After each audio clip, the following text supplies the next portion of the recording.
Igual, Alepola, Emma Paula, Arabia,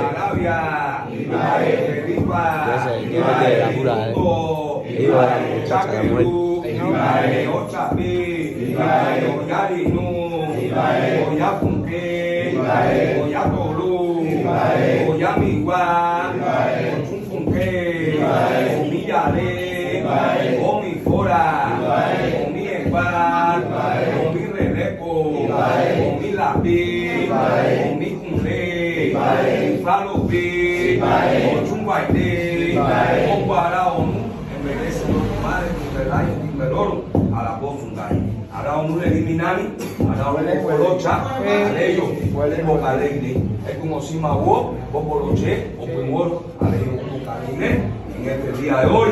están haciendo una presentación con el equipo de Victoria.